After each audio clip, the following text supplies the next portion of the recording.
All right, welcome to the freight market report for this month. Steve, I'm excited to sit down and talk to you. I mean, in one sense, the geopolitical turmoil in our world is challenging. In another sense, it's kind of the gift that keeps on giving because we always have lots to talk about.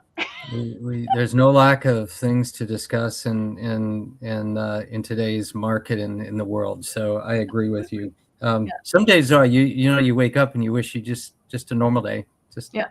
stable, kind of No such thing. We're just in a, full of surprises. The world is full of full of surprises. surprises. Yep. Exactly. So I'm excited to unpack things though with you because I think, like we were just briefly talking about in the green room, what's going on in the world right now has such far-reaching implications, right? It's Right. relevant to consumers. They're seeing all kinds of news and feeling impacts from it. It's relevant to supply chain leaders and all of that.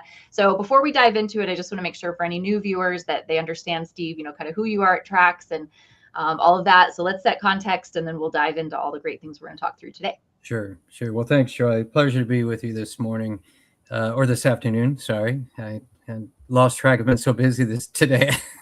Forget it's the afternoon. Steve Beta, the Executive Vice President of Customer Engagement and Advisory at Trax.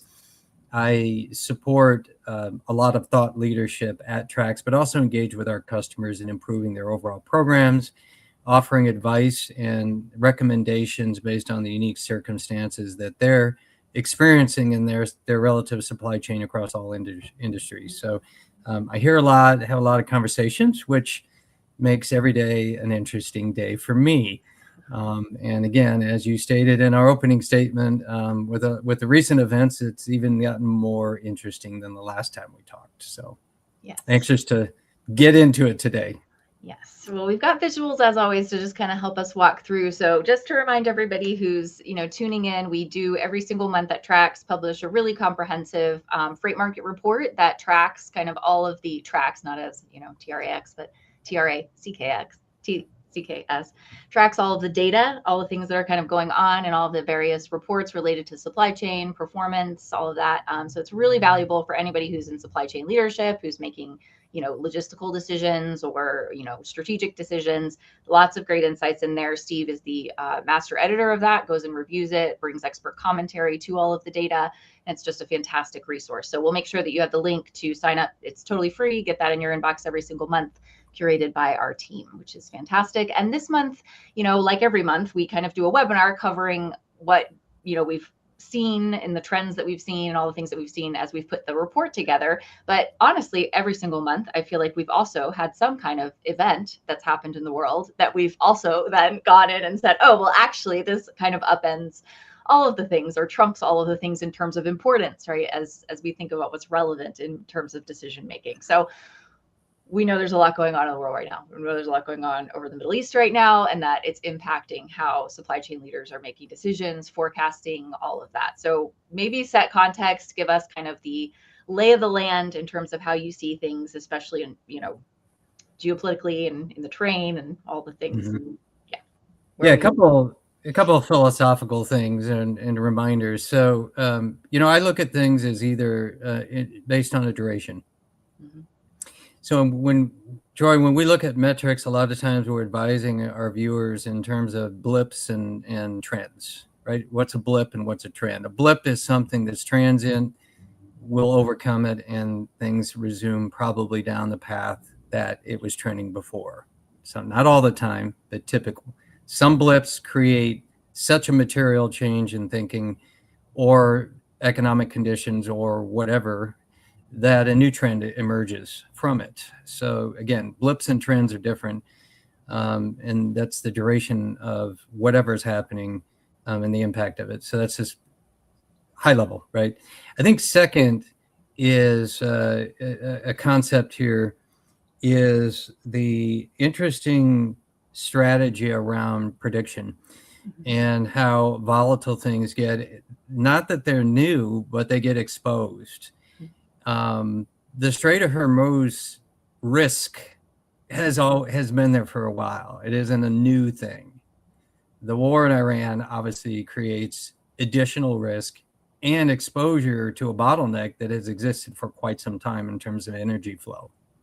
So There's good and bad. I wake up every day thinking, can I just be a day where everything just runs and everything's smooth? But that's not the market we live in, and that's not the world we live in. So we learn from these things, and there's some learnings coming out of this that hopefully will change how we assess risk and how we think about energy in the future, right? So again, it's thinking about the preventative long term. But I wanted to make those opening remarks. Second is what you're seeing in the graph here is certainly 20% of the world's oil supply is going through this area. Obviously, you can see the reduction in flow pre Epic Fury execution and post. This is due to two reasons. One is the obvious risk associated with flowing traffic through an area that's threatened with a high potential of disruption and destruction of asset. And the second is how do you afford to take that risk? If we put human lives aside for a second, which is really critical, it's also the risk of the asset in the insurance. And it's something we don't think about all the time, but everything flows internationally through a lot of insurance on goods as they move from relative to the liability of those goods. Mm-hmm. And so these are both really important concepts when we're looking at risk assessment, is the insurability of product and asset, and the impact, in this case, that this is having on the energy market, for which is primarily indexed, meaning it's a floating percentage relative to current rate or anticipated rate of cost of gasoline, both in air freight and diesel. And right now, this is probably the most impactful area that we can discuss in terms of the metrics. Yeah. Okay.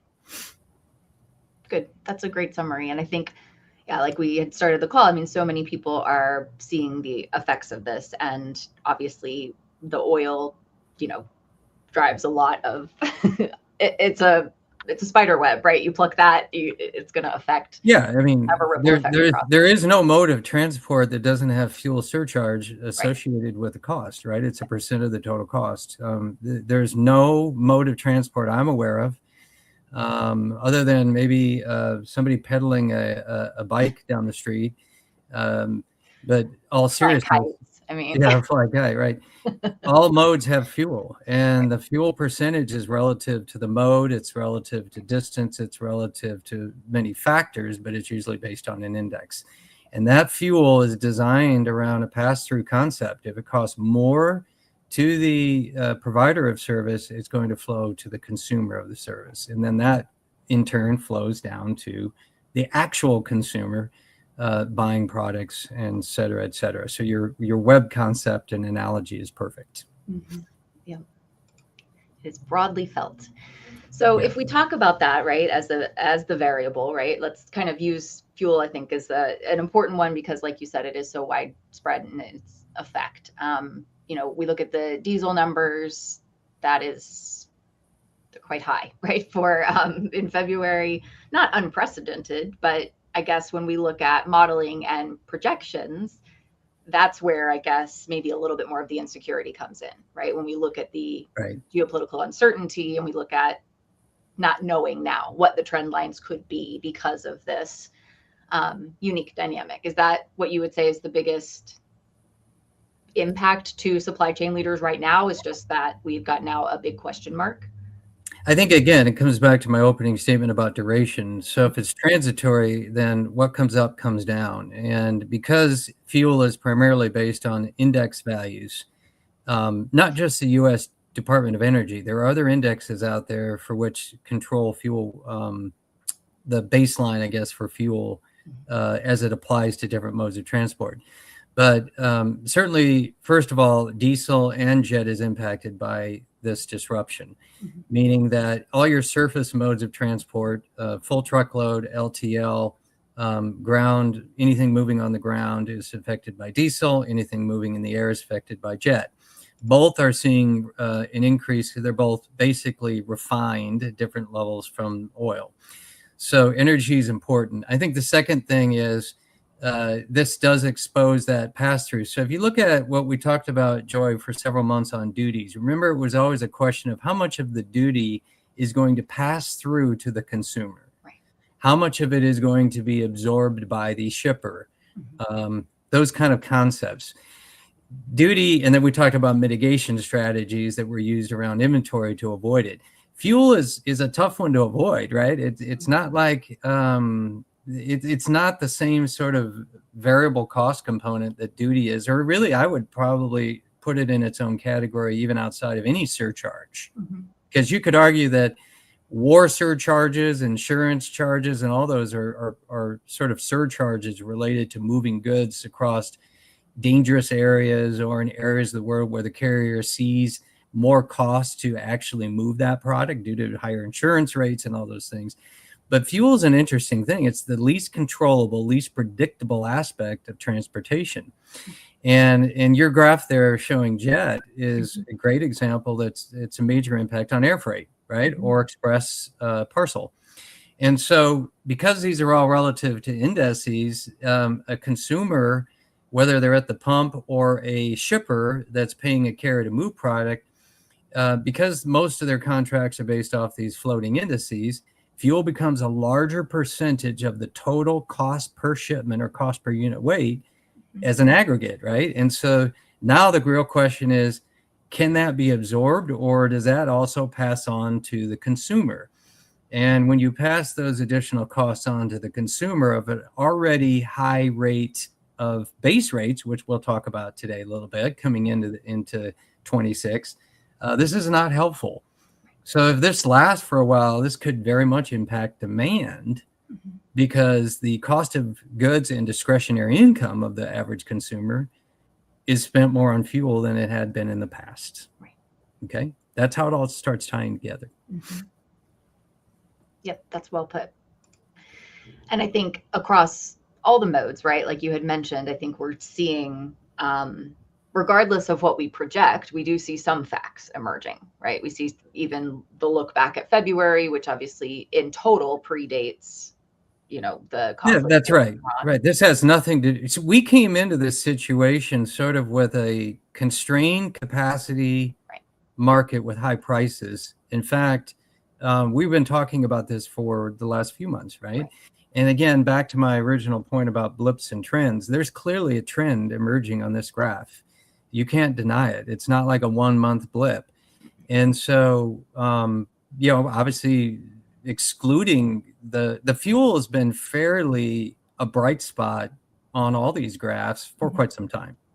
Okay. It started to tick up a bit after the first year, but certainly nothing extraordinary. And so if fuel maintained consistency for some time, this pricing increase is on base rates, or what we call freight, right? The freight aspect of it. Could be a little bit of surcharge included in here, but it's basically the fundamental cost to move the goods.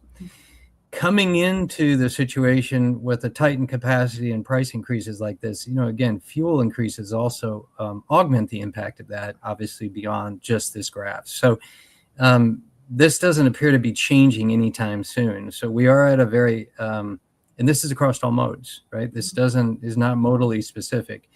Obviously, the Strait of Hormuz is impacting ocean freight more than anything. But again, the fuel aspect of the energy may impact it will impact all modes of transport. So again, coming into the situation, we were already constrained.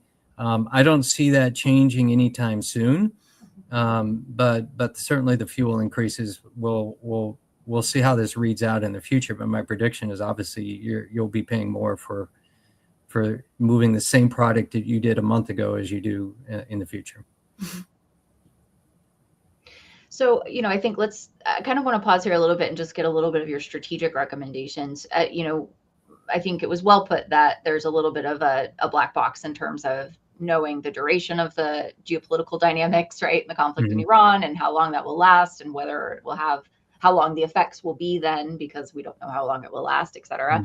But when we look at a graph like this, we obviously, like you had said, see a pretty a pretty strong trend, right? And it's not just a Mhm. trend from a month or two, right? There's a Mhm. pretty significant, consistent month-over-month trend for the past 6 months, really. Mhm. So when, a supply chain leader looks at something like this and understands that this perhaps could persist and continue to be the case, we're no longer in reaction mode, reacting to something that we sense could happen. We're seeing something that's pretty predictably happened and then been consistent. What is the right way to read this and then react to it? And I don't mean be reactionary, but to Right. have a thoughtful, wise reaction to it and Well, bring a strategic mind. everything does ebb and flow. So will demand and supply eventually balance out a bit here in terms of bringing more capacity on? Will fuel be remedied eventually with some mitigation or end of the conflict? Yes. These things, again, the duration, we don't know exactly, but even pricing and capacity tends to ebb and flow. Mm-hmm. We're obviously at a point where, unless demand changes significantly, which it could. So one of the things that I noticed that the GDP was revised in Q4 down from its 1 point something, I think 1.7 down to 0.4. That's pretty anemic growth for US GDP. So then you start asking, well, is demand going to continue? Well, if the fuel problem continues, then maybe demand comes down. If demand comes down, then you can probably say, well, that will free up capacity, which in turn will force a carrier to lower their pricing because there isn't as much demand for the asset pool that's out there. So this all ties together. If I was making recommendations, obviously, if I'm in a highly constrained market where prices are going up, it would make me think twice about either renewing a contract unless I was forced to, or I would be thinking more about the duration of the contract terms to take advantage of, nobody knows perfect timing here, right? There isn't, it's like the market.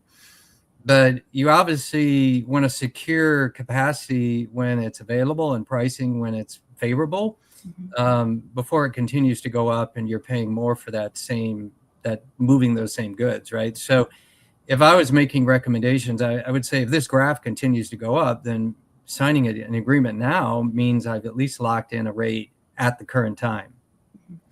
And then, but I wouldn't sign a long-term deal because let's say that the demand changes, more capacity comes online in the future, and it's a good time to renegotiate that same lane, if you will, the same mode at that time. So I wouldn't be signing long-term deals right now because I'm hoping that this graph corrects itself eventually, and now we're in a state where it becomes less constrained and prices are improving, I guess would be my comment, Joy, on that.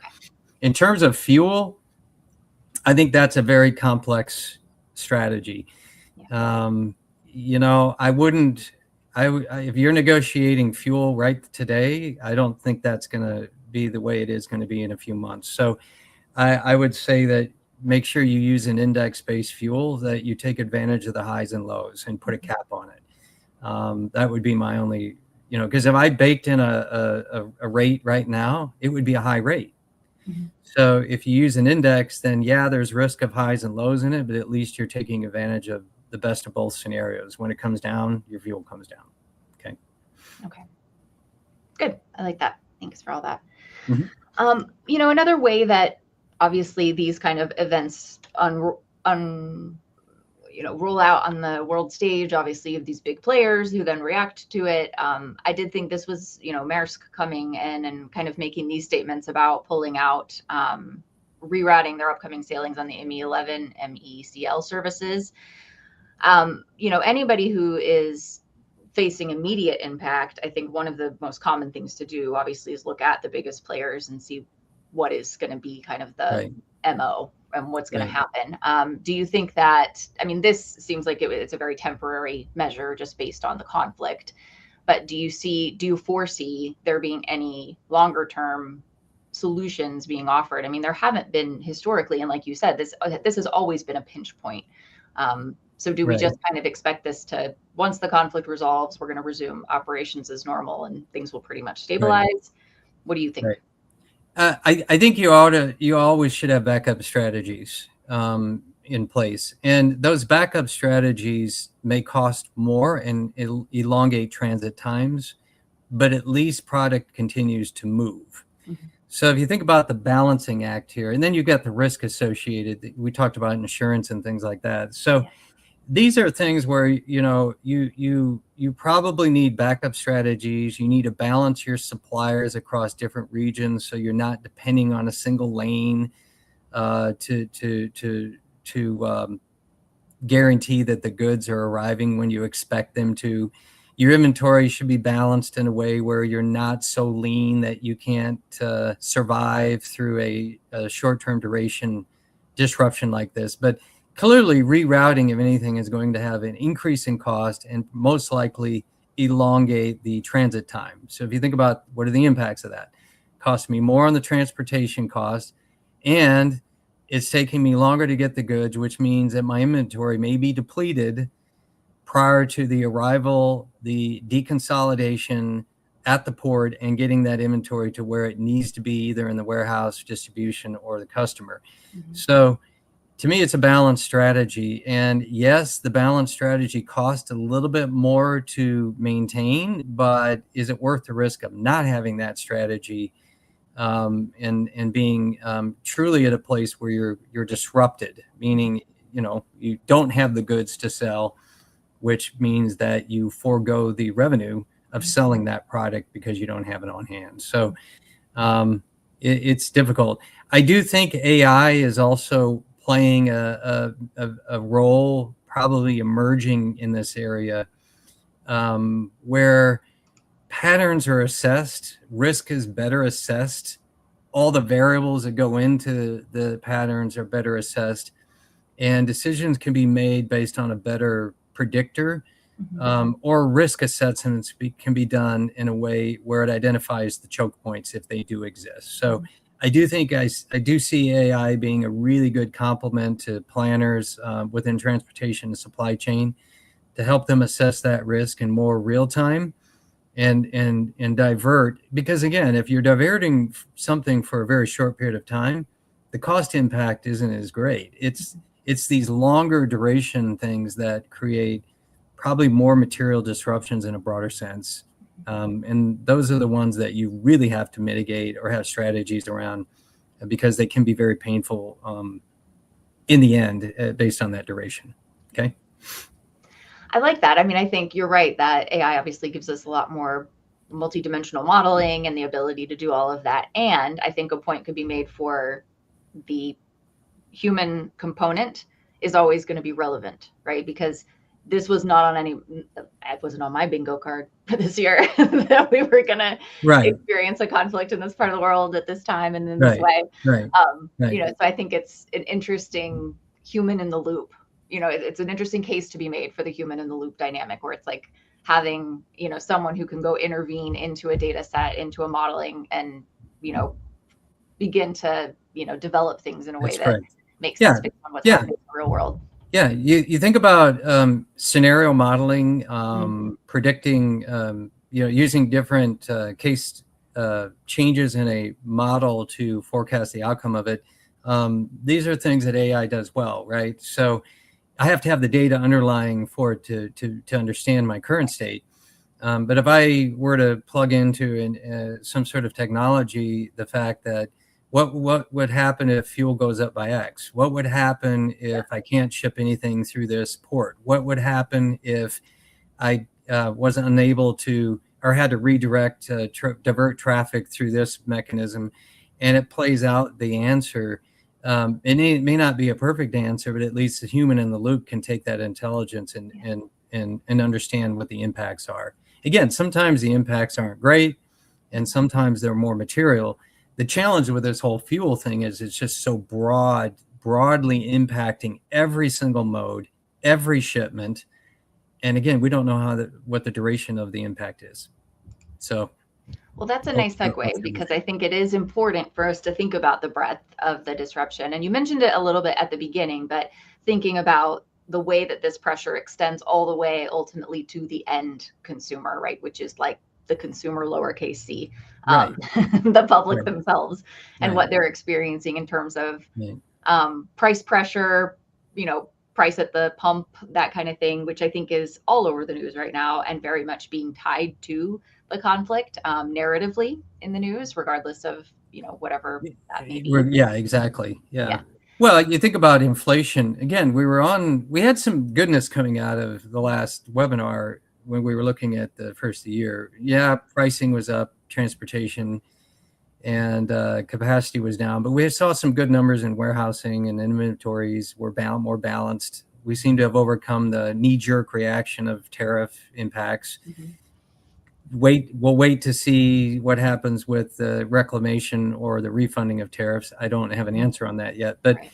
but we know they're going to be here to stay, even with the Supreme Court ruling. So, but we saw some goodness coming out of it. We saw a little anemic growth on the GDP side coming out of Q4, but we saw inflation fairly reasonable at around 2.4%, if I remember correctly. So, not all bad news, right? Inflation is coming down. Well, here's a way to throw a wrench in that plan, because if fuel is so impactful to cost of goods and so impactful to a consumer just from a transportation perspective, that definitely will flow down. And again, if inflation ticks back up, then that starts then you start asking yourself, well, how does that get paid for, in a sense? And then that comes from discretionary spending.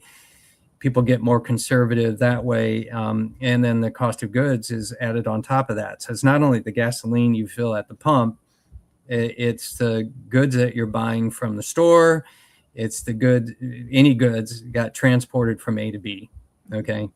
So this is where the duration is going to matter. Right. And we'll know more next time we talk.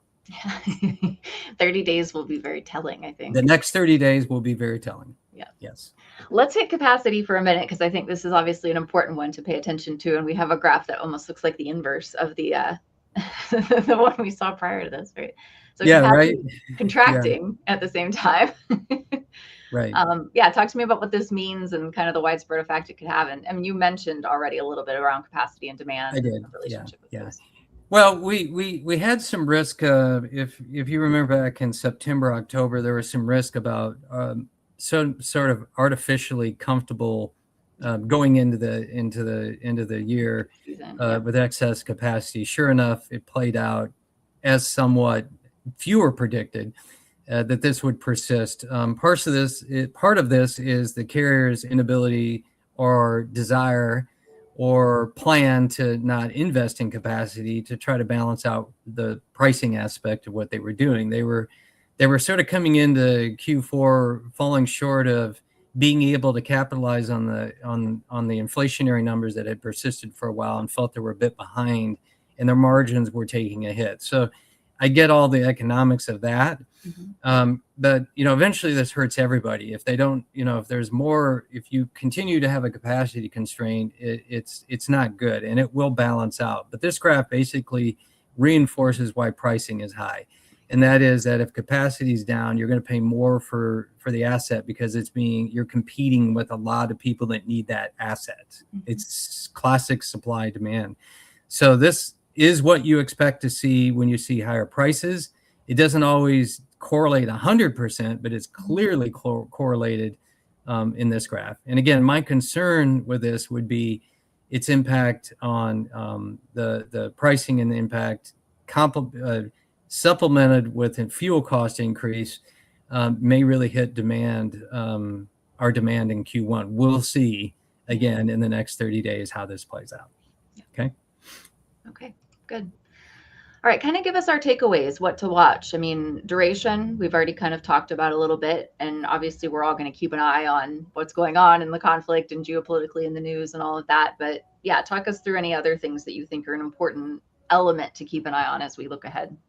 Okay, so again, is it a blip or a trend? And the duration of the conflict, the execution of the mitigating strategies, including insurance, including petroleum reserve concepts of flooding the market with more oil. Remember, it's only 20%, but it is an impact. But those kind of things are all going to be playing into that first bullet there. And I don't have a crystal ball. but we'll know more in the next several weeks, I think, on the duration side of this.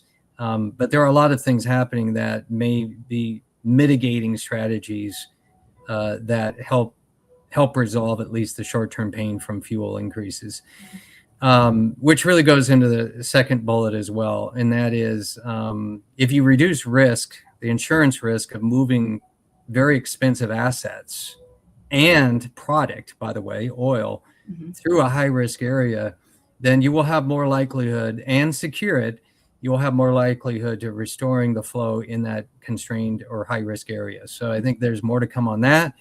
So it's an insurance thing, it's a security thing, and there's a lot of factors going into that. Again, the effectiveness of the petroleum reserve, which is another mitigating strategy.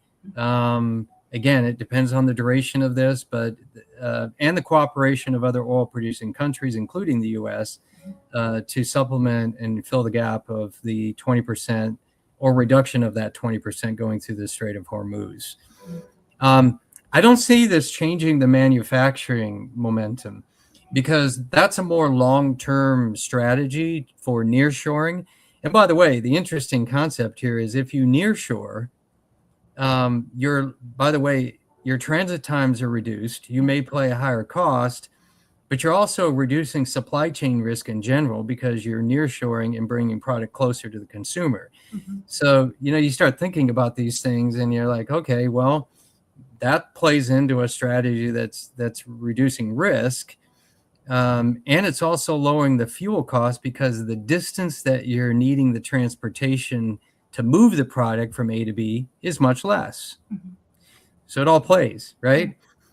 And so the real balance equation there is the amount of increased cost of goods balance out with all these other good things that come out of the KPIs that measure the overall cost to get the product to the end consumer. So I don't see any change here. Plus, these are long-term strategies that aren't going to be changing just because we have some sort of a disruptive event. Tariff uncertainty, I think, will continue. But I also will say that it'll continue in the sense that the Supreme Court ruling didn't end the tariff concept. We found that out pretty clearly. It also didn't define anything related to reclamation of duties. So I think companies should be managing their strategies around duty mitigation like they always have. They should be monitoring duty as a cost associated with transportation or movement of goods. But I think tariffs, at least for the short term, are here to stay based on policies that are being used to change sort of global trade dynamics. So I think that's here to stay. And again, the same strategies apply. Don't knee jerk, but plan accordingly. Keep an eye on duty where it is being assessed. Make sure you're aware of these things and bake it into your strategy around supply in your supply base and the nearshoring and or other sort of duty mitigation strategies like duty-free zones that aren't new. These are all common concepts. They're just more important to be aware of in how they execute in today's market. Okay. Awesome. Yep. Okay. Well, that was jam-packed. Yeah. I mean, we could probably keep going for a lot more, but there's just so much going on. It just really sort of re-emphasizes the points we always make. And that is, be aware of your supply chain, be aware of have the data to support the decisions you need to make when these things happen. The more information you have and the better tech enablement you have around how to model these scenarios and mitigate some of the impacts of these scenarios, you're going to be able to navigate these things, which probably will, they're not going to end just because of this situation. This is just another good example of what could happen in the world today. And you may have choke points, bottlenecks, highly material disruptive events lurking in your supply chain that you aren't even aware of. And the key is to be aware of them and plan accordingly how to mitigate those with backup strategies. That would be my message for today. That's great. Yep. Yep. And Tracks is part of the way that our clients are able to do that, right? And unlock that kind of visibility and that end-to-end visibility, which is increasingly difficult, right? And these That's like correct. data excessive, right? We're in this kind of like hedonistic data kind of environment where there's data everywhere. Exactly. Yeah. The And data asset has never been more important in Yes. how you use it and how you operationalize it within the workings of your management tiers and your strategy management layers within your operation. It's just absolutely critical.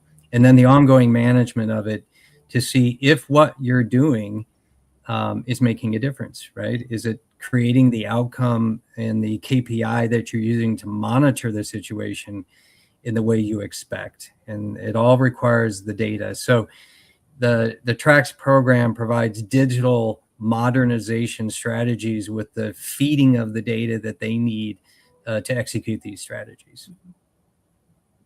Amazing. Well, I know you and the team have been busy with all of our clients, and you're always so dedicated and wise. We're grateful to you for taking the time out today to share your wisdoms with all of us. I'll make sure I drop the link. So everybody listening, please make sure you subscribe to the monthly freight market report so you get updates on all of the great data, a lot of extended information in that report itself for this month and every month. And tune in each month to the Freight Market Report webinar. Next month, we'll have Blake Tablack, our CEO, on as well, doing more commentary along with Steve on all the great things that are going on in the industry, great or not great or whatever they may be. We're here to report on it and get you guys' opinion. So grateful for you being here, Steve. Appreciate you. Thanks, Joy. I appreciate it.